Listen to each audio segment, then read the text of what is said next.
Baik, assalamualaikum warahmatullahi wabarakatuh. Selamat jumpa kembali bersama saya di channel Celengan Emas.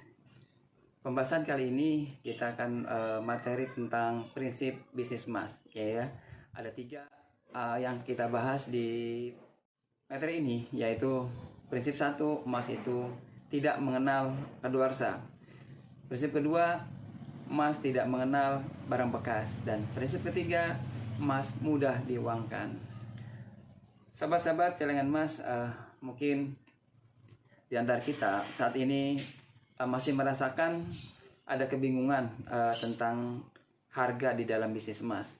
Kemudian kita belum mengetahui seluk-beluk harga buyback sehingga kebingungan dalam menjawab pertanyaan konsumen. Kemudian juga belum mengetahui makna emas baru, lama, tua, dan muda. AOG dan konsumen masih mengalami penipuan dalam transaksi di dunia emas. Dan AOG pun AOG dan konsumen belum mengetahui bahwa emas mudah diuangkan. Ya, konsumen masih merasa sulit menjual emas. Ketika kita sudah mengetahui materi ini, maka kita mempunyai manfaat ya. Kita mempunyai manfaat dari materi ini adalah kita akan lebih memahami bagaimana harga beli atau buyback.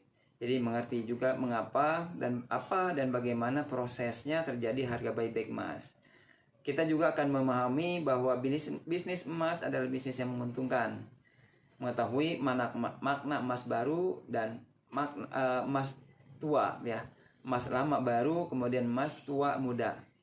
AOG dan konsumen terhindar dari penipuan harga dalam dunia emas, mengetahui proses pembuatan emas, memahami kemudahan penjualan likuiditas jika memiliki aset berbentuk emas. Dan juga yang penting yang diketahui oleh konsumen biasanya adalah mengetahui kemudahan dalam menjual emas. Oke. Jadi seperti saya sebutkan bahwa kita akan membahas tentang 3 prinsip emas, yaitu tidak kadaluarsa, tidak kenal istilah barang bekas, dan mudah diuangkan. Tidak kadaluarsa itu apa sih sebetulnya? Ya, jadi kadaluarsa itu adalah suatu yang karena perubahan waktu atau zaman maka sudah tidak bisa terpakai. Kenapa ada kadaluarsa? Ya karena produk tersebut sudah terlewat masa pakainya atau sudah dinyatakan tidak berlaku lewat undang-undang. Mungkin sebagai contohnya ada uang kertas ya, uang lama, uang misalnya kalau bahasa dulu tuh ada uang dablang ya. Jadi uang dablang itu uang yang tidak terpakai, sudah tidak laku. Wah, ini uang lama nih nggak bisa laku ya. Jadi berdasarkan undang-undang, uang ini sudah tidak berlaku lagi sebagai alat pembayar yang sah. Lalu bagaimana dengan produk emas? Ya, produk emas itu ya dibandingkan dengan produk barang yang lain itu akan happy walaupun belum terjual. Karena apa? Emas itu tidak kadaluarsa. Artinya masih berlaku mau sampai kapanpun ya. Sedangkan yang lain, barang-barang yang lain, misal emas atau namanya ada makanan lah, contoh misalnya susu ya, susu ada kadaluarsanya, makanan itu ada kadaluarsanya, atau obat dan sebagainya ada kadaluarsanya, sehingga ada tulisan di situ baik sebelum tanggal gitu kan, baik dikonsumsi atau lain sebagainya. Sedangkan emas tidak ada kadaluarsa, tidak ada tanggal kadaluarsanya. Nah, bagaimana dengan konsumen? Ya, konsumen dapat manfaat emas untuk mencapai impiannya. Artinya, ketika emas itu disimpan lama, ya tetap artinya lebih memiliki manfaatnya kalau emas itu disimpan lebih lama karena tidak kadaluarsa. Emas itu adalah bisnis yang menguntungkan. Karena apa? Karena emasnya itu walaupun dijual untung, kemudian emasnya itu didiamkan untung ya, terus baik turun ya untung gitu. Artinya emas itu kalaupun didiamkan kan itu untung, karena harga seperti kita ketahui harga emas itu cenderung naik ya setiap tahunnya. Kalau dijual ya harga ketika belinya berapa, hari ini dijual ya laku untung. Bahkan kita beli pun untung ya, tadi buyback itu. Jadi stok emas agen of gold ya, stok ketika kita harus stok ya, kita beli restock kita menyimpan, itu artinya sebagai tabungan, juga sebagai investasi dan sebagai aset. Ya tabungan itu nanti kita nabung restock terus setiap kesempatan, ketika ada yang beli kita jual, kita beli lagi, ketika kita jual kita beli lagi, terus restock dan bertambah sehingga kita menjadi tabungan dan sebagai investasi karena kita jual. Sebagai aset itu nanti kalau kita untuk masa yang lama. Nah, apakah AOG dan OG itu mengalami kerugian dengan naik turunnya harga emas? Nah, sebagai contoh, harga nih kondisi harga turun. Jadi pada bulan September tahun 2020, harga AOG itu 1.006.000. Sedangkan harga konsumen 1 gramnya itu 1.040.000.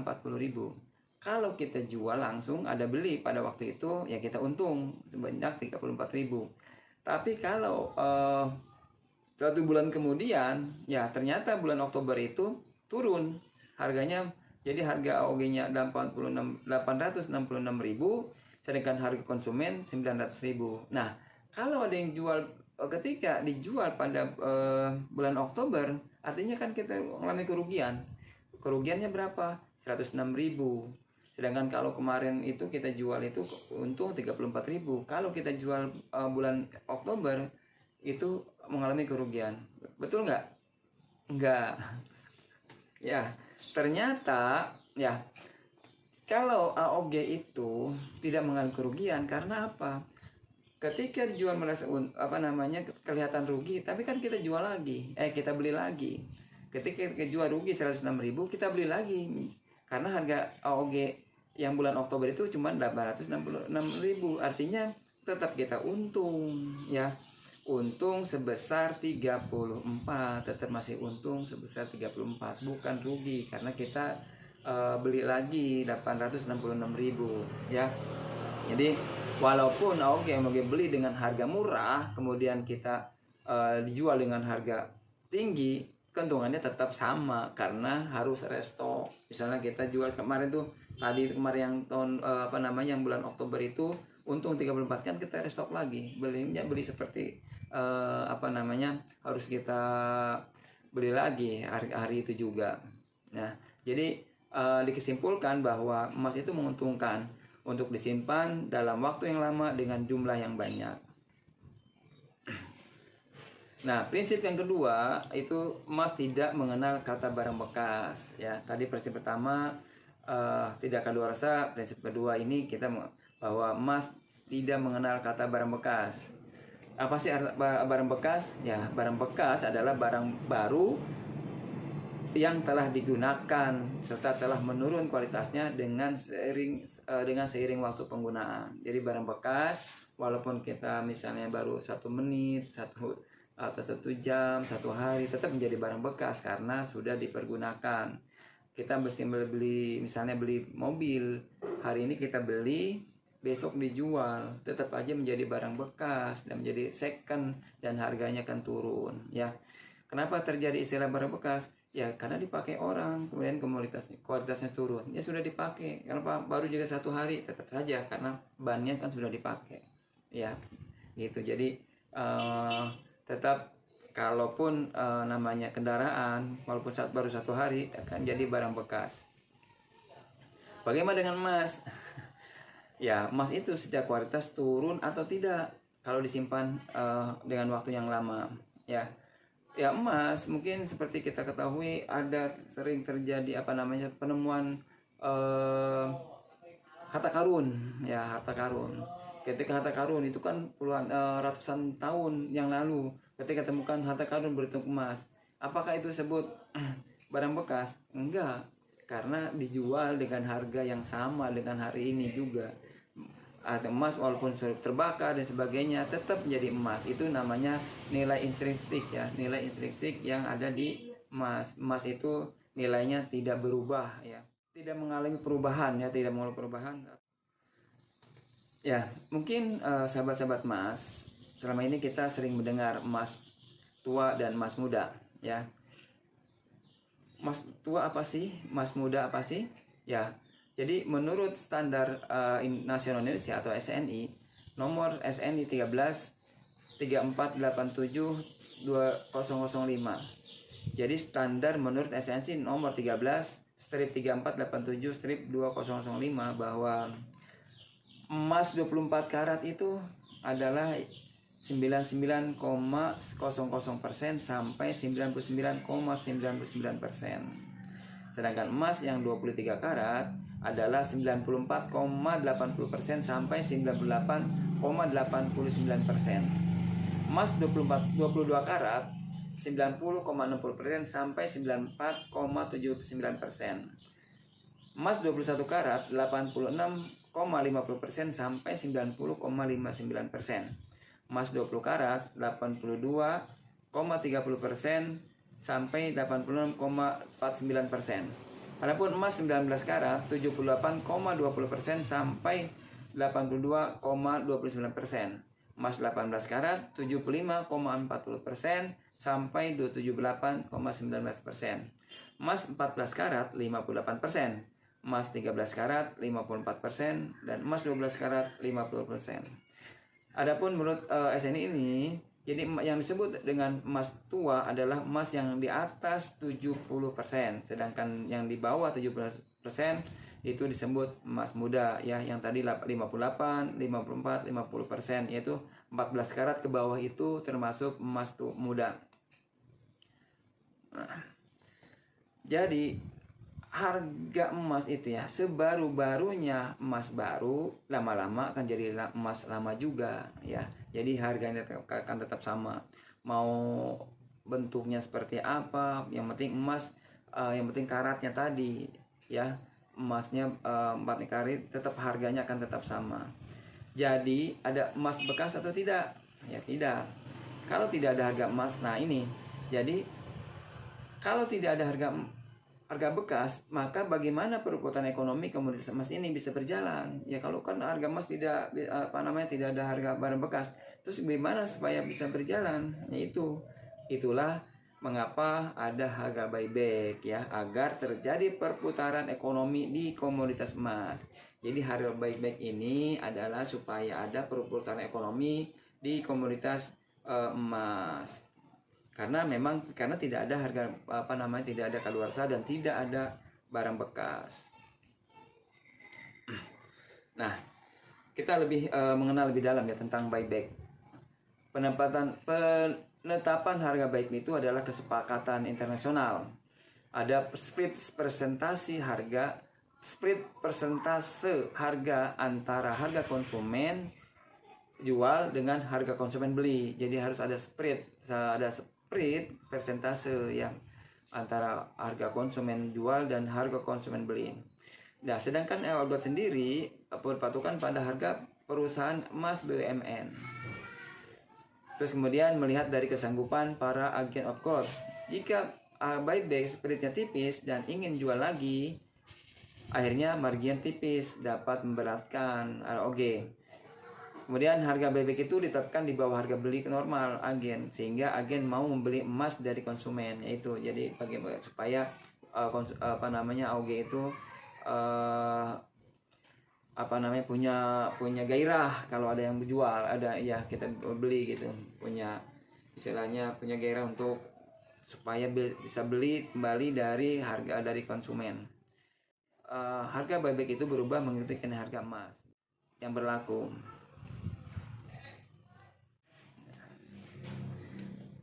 Algot memiliki price list yang sama dari Sabang sampai Merauke ya. Jadi dari Sabang sampai Merauke kita punya harga yang sama ya. Apa sih keuntungannya? Ya bagi konsumen aman. Jadi bagi konsumen aman dalam transaksi beli atau buyback, karena apa? Harganya sudah ditetapkan, sehingga punya kepercayaan bahwa wah di Agot ini harganya tidak perlu lagi tawar-menawar. Kemudian ketika dibawa ke toko emas, konsumen bisa melakukan perbandingan. Nah, kalau si konsumen ke toko emas karena sudah tahu harga buyback, maka bisa dibandingkan mana yang lebih menguntungkan bagi konsumen. Apakah dijual di toko tersebut atau kembali kepada agen atau MOG yang menjualnya. Nah, jadi keuntungan bagi AOG apa? Bisnisnya lebih berkah karena emas yang dijual adalah sesuai dengan harga yang dikeluarkan, tidak lagi bohong, tidak lagi di markup, tidak lagi di down, ya tidak lagi diturunkan supaya lebih lebih penjualan banyak, harga diturun, kemudian supaya untung lebih banyak, harga ditaikkan. Jadi tidak bisa seperti itu karena harga buyback sudah ditetapkan oleh perusahaan sehingga saling percaya baik konsumen maupun AOG. Ya, lebih dipercaya konsumen karena konsumen bisa lihat di website agot.id. Terus prinsip ketiga, emas itu mudah dibuangkan, ya, mudah diuangkan. Makanya mungkin seperti yang dialami oleh saya sendiri, ya ketika hari ini ada yang buyback, ya kita ditawarkan di misalnya di WA group, ya tidak perlu lama-lama, tidak perlu sampai menitan, tidak perlu jam, dengan bahkan sampai yang saya alami itu hanya 5 detik sudah sold out karena ada yang langsung nyamber gitu, karena yaitu ketika ada buyback perebutlah karena harganya lebih murah dari harga agen itu sendiri. Nah, kenapa di AOG itu lebih mudah? Karena apa? Kalau kita jual di toko emas itu banyak banyak risikonya. Harus keluar rumah, harus datang ke toko, harus antri di toko. Ya, risiko kecopetan, juga kecelakaan perjalanan. Jadi emas kemudian kita ke toko itu lebih banyak risikonya. Sedangkan kalau kita di AO Gold itu tinggal tinggal di share di grup. Wah, banyak sekali. Langsung di mana? Siapa, kapan kita ketemuan langsung, ya, ketemu langsung. Jadi itu seperti gitu. Jadi lebih mudah lagi. Nah, sahabat-sahabat Gold, sahabat-sahabat celengan emas, jadi pahamilah prinsip emas, maka Anda akan dipercaya oleh konsumen sebagai agen of gold yang profesional. Ilmu tidak akan mengubah hidupmu, action yang akan mengubah hidupmu. Diskusi tidak akan mengubah hidupmu, action yang akan mengubah hidupmu. Ya, saya Bur Jamil, pembina peradaban nyawa. Terima kasih atas perhatiannya. Demikian yang dapat saya sampaikan. Mudah-mudahan kita dapat berjumpa lagi dengan materi yang lain, ya. Satu tubuh, satu rasa, ya. AO Gold terpercaya. Assalamualaikum warahmatullahi wabarakatuh.